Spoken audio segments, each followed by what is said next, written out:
जो सप्लायर आहे तो काय म्हणतोय की सध्याला माझ्याकडे गॅस अवेलेबल नाही आहे. जर आम्हाला असं झालं तर आम्ही बिझनेस करायचा कसा, धंदा करायचा कसा? मी हॉटेल मालक आहे आणि माझ्या हॉटेलमध्ये 10 वर्कर आहेत, जे कामगार आहेत, त्यांचं घर कसं चालवायचं? आखाती देशामध्ये सुरू असलेल्या युद्धाचा परिणाम हा थेट सर्वसामान्यांपर्यंत नक्कीच पोहोचतोय. त्याबरोबरच छोटी मोठी जी उद्योग आहेत त्याच्यावरती देखील बसताना पाहायला मिळतात. बीडमध्ये अशा अनेक घरगुती छोट्या मोठ्या मेस आहेत ज्याच्यावरती आता त्या ठिकाणी या युद्धाचा परिणाम हा पाहायला मिळतो आहे. कारण की जे मेससाठी जे जेवण बनवलं जातं त्यासाठी अर्थातच लागतो तो म्हणजे गॅस, परंतु तोच गॅस सध्या उपलब्ध नसल्यानं असंख्य अडचणींचा सामना जो आहे तो या ठिकाणच्या मेस चालकांना करावा लागतोय. आपल्यासोबत या ठिकाणचे मेस चालक आहेत. ह्यामध्ये की गॅस आपल्याला भेटत नाही आहे आणि जो सप्लायर आहे तो काय म्हणतोय की सध्याला माझ्याकडे गॅस अवेलेबल नाही आहे, ते अवेलेबल करून द्या म्हणलं तर तो म्हणतो आत्ता सध्याला तुम्हाला गॅस देऊ शकत नाही आम्ही, कारण की हे घरीच ह्याला तुम्हाला नंबर लावून घ्यावा लागेल. जर आम्हाला असं झालं तर आम्ही बिझनेस करायचा कसा, धंदा करायचा कसा? ही अडचण आम्हाला फार मोठी आहे सर. आता सध्या तुमच्याकडे किती दिवस पुरेला इतका गॅस उपलब्ध आहे? सर मला एक दिवसाला किमान 1 टाकी तरी लागते. तर त्यांचं म्हणणं आलं असं यायला लागलं आहे की आम्ही तुम्हाला 25 दिवसाला 1 टाकी देऊ, असं त्यांचं म्हणणं येतं आहे. आणि आज मी हॉटेल मालक आहे आणि माझ्या हॉटेलमध्ये 10 वर्कर आहेत, जे कामगार आहेत, त्यांचं घर कसं चालवायचं हा मला एक विचार आहे. आणि आज जे बाहेरून येतात व्यापारी असतात, मुलं असतात, त्यांनी जेवण वगैरे करायचं कसं हा माझा एक सरकारला प्रश्न आहे.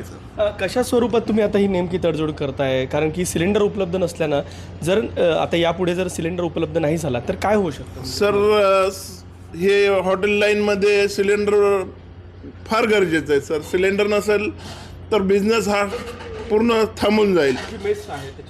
आम्हाला आमच्या मेसनुसार आम्हाला काय वाटतं किंवा ह्यांनी रेग्युलरमध्ये त्यांनी सिलेंडर वगैरे सगळ्यांना द्यावा, ही अपेक्षा आमची आहे. की सरकारकडून सप्लायरला पण बोलणं आहे किंवा नाही आम्हाला तुम्ही वेळोवेळी गॅस सिलेंडर द्यावेत, ही अपेक्षा आहे आमची. आणि सरकारला पण सांगणं आहे किंवा जे युद्धाची हे आहे त्याची पुढे जर आमच्यावर येऊ नये, ही अपेक्षा आहे सर. की हे युद्ध थांबायला पाहिजे.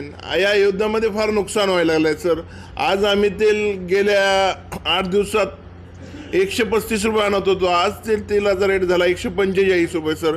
आणि आज मी जी कॅरी बॅग वगैरे जी 120 रुपये रेटने आणत होतो तो त्याचा रेट झाला आहे 200 रुपये सर. इतकी महागाई झाली आणि ह्या महागाईच्या काळात सर मेस चालवताना नेमक्या कुठल्या कुठल्या वस्तूंची महागाईची झळ तुम्हाला सोसावी लागते? कुठल्या वस्तूची जी किंमत आहे त्याच्यामध्ये वाढ झाली? सर आज तेल झालं, आपल्याला कॅरी बॅग झाली आहे, त्याच्यानंतर आटा झाला आहे, फार की सगळ्या ह्या गोष्टीत त्याची दरवाढ झालेली आहे सर.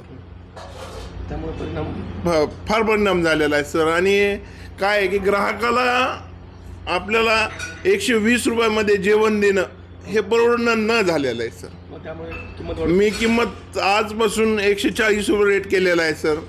कारण की मला जर 900 रुपयाला टाकी येत होती, तिचा रेट 1000 रुपये द्यायला लागलो आहे सर. ते मी हे करू शकत नाही ना, माझा नुकसान करू शकत नाही सर. ते नक्कीच बीडमधील घरगुती ज्या मेस आहेत त्या ठिकाणचं हे सगळं चित्र जे आहे ते पाहायला मिळते.